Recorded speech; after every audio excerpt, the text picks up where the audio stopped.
जैसा कि आप जानते हैं कि मऊगंज एक नया ज़िला बना हुआ है और ये बहुत ही संवेदनशील ज़िला है, क्योंकि ये उत्तर प्रदेश के बहुत ही संवेदनशील भाग को से लगा हुआ क्षेत्र है और बहुत तरह के अपराधों की यहाँ से शुरुआत होती है। क्षेत्र में मेरे सर्विस का बहुत लंबा सेवा काल बीता है।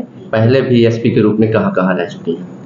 मैं 95 बैच की डीएसपी हूँ और 2012 बैच का मेरा आईपीएस बैच है। मेरा युवा पीढ़ी को यही संदेश है कि ये जीवन जो है बहुत कीमती होता है और बच्चे उसको अपनी पढ़ाई पे ध्यान दें, पढ़ाई अपना एक लक्ष्य लेके चलें जीवन में, और पढ़ने वाले बच्चे तो पढ़ाई पे ध्यान दें और किसी भी तरह के नशे में से दूर रहें, लोगों के बहकावे में ना आए, अच्छे दोस्त बनाएं और जीवन में अच्छे से अच्छा काम करते हुए।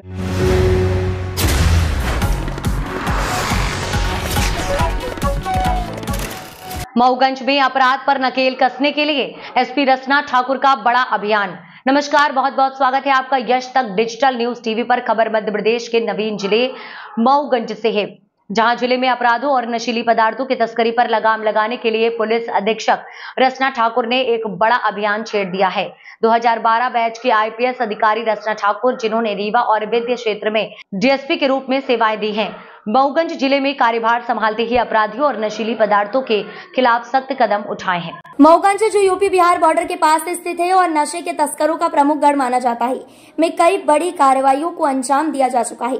पुलिस ने भारी मात्रा में गांजे और कोरेक्स की खेप पकड़ी है, जो जिले में पहली बड़ी कार्रवाई मानी जा रही है। एसपी ठाकुर ने कहा है कि मऊगंज जिले में अवैध नशीले पदार्थों की तस्करी और बढ़ते अपराधों पर सख्त कार्रवाई की जाएगी। उनका कहना है कि कोई भी अपराधी कितना भी बड़ा हो, कानून की गिरफ्त से नहीं बच सकेगा। पुलिस ने जिले भर में अपराधियों पर शिकंजा कसने के लिए विशेष अभियान चलाने की योजना बनाई है, जिसमें बीट पुलिस से लेकर थाना अध्यक्ष और अन्य वरिष्ठ अधिकारी शामिल होंगे। महिला सुरक्षा के लिए पुलिस की नई रणनीति। महिला अपराधों को रोकने के लिए एसपी रचना ठाकुर ने एक और बड़ा कदम उठाते हुए रोड कोड रेड टीम का गठन किया है। यह टीम पूरी तरह से महिलाओं द्वारा संचालित होगी, जो महिला सुरक्षा से संबंधित किसी भी अपराध पर तुरंत कार्रवाई करेगी। मैं हूं अभिमन्यु अभियान, जनता की भागीदारी से अपराध पर नियंत्रण। एसपी रचना ठाकुर ने अपराध के खिलाफ जनता की भागीदारी को सुनिश्चित करने के लिए मैं हूं अभिमन्यु अभियान की शुरुआत की। नशीली पदार्थों के खिलाफ सख्त कदम। मऊगंज में नशीली पदार्थों की तस्करी पर रोक लगाने के लिए पुलिस ने विशेष रणनीति बनाई है। एसपी रचना ठाकुर ने मिर्जापुर सीमा पर पुलिस की चौकसी बढ़ा दी है, ताकि यूपी से आने वाली नशे की खेप को रोका जा सके। ज्यादा जानकारी के लिए ग्राउंड जीरो पर एक्सक्लूसिव इंटरव्यू के साथ हमारे सहयोगी संभाग रीवा से कुंवर दीपक सिंह पटेल के साथ एसपी रचना ठाकुर का जिले में क्या कुछ नई रणनीति है और क्या कुछ कहना है, देखिए रिपोर्ट में। नमस्कार, बहुत स्वागत है आपका यश तक डिजिटल न्यूज टीवी पर। हम इस वक्त मौजूद हैं मध्य प्रदेश के नवीन जिला मऊगंज में और हमारे साथ आज बात करने के लिए यहाँ पर मौजूद हैं मऊगंज की नवागत एसपी रचना ठाकुर जी।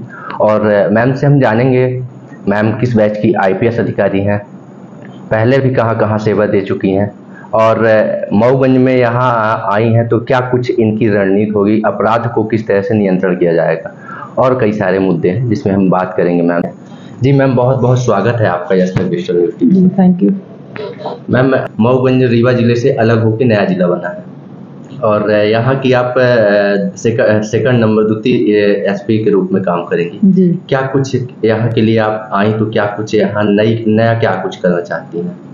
जैसा कि आप जानते हैं कि मऊगंज एक नया ज़िला बना हुआ है और ये बहुत ही संवेदनशील ज़िला है, क्योंकि ये उत्तर प्रदेश के बहुत ही संवेदनशील भाग को से लगा हुआ क्षेत्र है और बहुत तरह के अपराधों की यहाँ से शुरुआत होती है।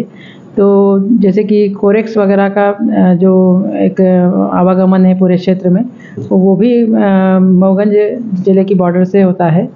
तो उस पर प्रतिबंध लगाना, उस पर ज़्यादा से ज़्यादा कार्रवाई करना और उसके अलावा जो यहाँ पर अपराध हैं उन पर जहाँ तक संभव है प्रतिबंध लगाना और नहीं तो फिर उस पर अधिक से अधिक कार्रवाई करना, ये हमारा लक्ष्य है। मैम, मैं रीवा जिला में आपको पहली बार आगमन हुआ है या पहले सेवा दे चुकी हैं? नहीं, मैं रीवा पहले भी मेरी पोस्टिंग रही है यहाँ पर, मैं डीएसपी हेडक्वार्टर के पद पे यहाँ पर पदस्थ रही हूँ।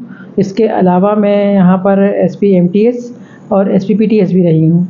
तो इस तरह से करीब 4 साढ़े 4 साल में पहले भी यहाँ पदस्थ रही हूँ। जी जी। विंध्य क्षेत्र में आपका जो है तो पहले से भी आना जाना लगा। विंध्य क्षेत्र में मेरे सर्विस का बहुत लंबा सेवा काल बीता है, क्योंकि मैंने 3 साल सिंगरौली में भी मेरी पोस्टिंग रही है, सीधी सिंगरौली में, और उसके अलावा रीवा में मैं पदस्थ रही हूँ। और अब ये मैं मऊगंज का जो मेरा ये कार्यकाल है, तो काफ़ी लंबा मेरा यहाँ कार्यकाल रहा है। किस बैच की आप आईपीएस अधिकारी हैं और पहले भी एसपी के रूप में कहाँ कहाँ रह चुकी हैं? मैं 95 बैच की डीएसपी हूँ और 2012 बैच का मेरा आईपीएस बैच है मेरा। और मैं आईपीएस मिलने के बाद में मैं एआईजी सीआईडी और उसके बाद में 10th बटालियन कमांडेंट एसएएफ और उसके बाद में मेरी ये 3rd पोस्टिंग आईपीएस के रूप में मऊगंज जिला एसपी की है। मैम यहाँ अपराध जो है तो आपका ये हनुमना है और मिर्ज़ापुर के बॉर्डर से सटा हुआ ये ज़िला है और यहाँ कोरेक्स और गांजे की जो सप्लाई है तो यहाँ पहले भी हुआ करती थी और अब जो है तो तस्कर पकड़ में नहीं आते हैं। क्या कुछ इसके लिए उन्हें पकड़ने के लिए कोई नई व्यवस्था बनाई जाएगी या तो फिर कोई नया कदम उठाया जाएगा इनको पकड़ने के लिए, क्योंकि अब जो है तो लोग वो बाइक से या फिर अन्य किसी साधन से ग्रामीण क्षेत्र में अपना ये काम कर रहे हैं? नहीं, इसके लिए भी हम लोग प्रयास कर रहे हैं। ये सही है कि पहले जैसे जितनी आसानी से बड़ी खेप में ये लोग कोरेक्स वगैरह लेकर के चलते थे, वैसा आजकल उस तरह का मूवमेंट यहाँ पर नहीं है। बाइक वगैरह से जा कर के, और ये भी देहात की पगडंडी वाले रास्तों से आजकल ये मूवमेंट हुआ है इसका। हमने अपनी जो दूरस्थ चौकी क्षेत्र हैं वहाँ पर भी हमने अपना स्टाफ लगा करके और उनको स्ट्रॉन्ग किया है ताकि उस क्षेत्र से भी आवागमन रोका जा सके।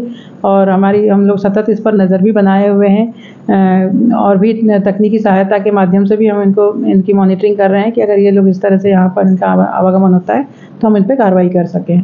मैम, जनता और पुलिस का सहयोग बराबर हो, इसके लिए कोई आप नया कदम उठाएंगी या तो फिर कुछ? हमारे आदरणीय IG sir doctor Mahendra Singh Sikarwar sir, Rewa zone के आईजी सर की तरफ से भी इसमें पहल की गई है और सर ने अभी एक बहुत अच्छा कार्यक्रम भी चलाया था, आपका थाना आपके द्वार वाला, आपके गांव वाला एक कार्यक्रम सर ने चलाया हुआ है। इस पर हम लोगों ने भी काम किया है। हमने लौर में इसमें एक कैंप लगाया था। एक कैंप हमने हमारे दूरस्थ जो यूपी से लगा हुआ चौकी है, हाटा चौकी में एक कार्यक्रम हमने किया था अभी। तो वो उसका उद्देश्य यही है कि हम गांव के लोगों को ज़्यादा से ज़्यादा अपने आप से जोड़ें, उनमें हम विश्वास पैदा करें, उनकी समस्याओं को सुनें और उनसे हमको कुछ इस तरह की अवैध गतिविधियों की सूचनाएँ मिल सके, समय पे मिल सके और हम उन पर कार्रवाई कर सकें। यही इसमें प्रयास किया गया था। तो वो हमारा काफ़ी सफल रहा था कार्यक्रम और इस तरह के हमारे मुखबिर भी वहाँ पर हमने बनाए हैं। मैम, जिले में यातायात व्यवस्था को किस तरह से नियंत्रण करेंगी? क्या कुछ उसके लिए रणनीति बनाई गई? जैसा कि आप जान रहे हैं कि मऊगंज एक नया ज़िला बना हुआ है और बहुत बहुत छोटा सा एक ये ज़िला है, बहुत बड़ी टाउनशिप नहीं है यहाँ पर, लेकिन उसमें भी हम लोगों को ट्रैफिक के प्रति अवेयर कर रहे हैं। हमने अपनी ट्रैफिक की टीम को भी लगाया हुआ है जो कि सवेरे शाम जो ट्रैफिक के रूल्स के अकॉर्डिंग कार्रवाई करना वो तो करती है, लेकिन उसका उद्देश्य ये है कि लोगों को जागरूक करना ट्रैफिक के लिए। तो उस पर भी हम लोग काम कर रहे हैं और लगातार हमारी ट्रैफिक टीम जो है वो उस पर काम करती है। थाना प्रभारियों को भी इसके लिए निर्देश दिए गए हैं।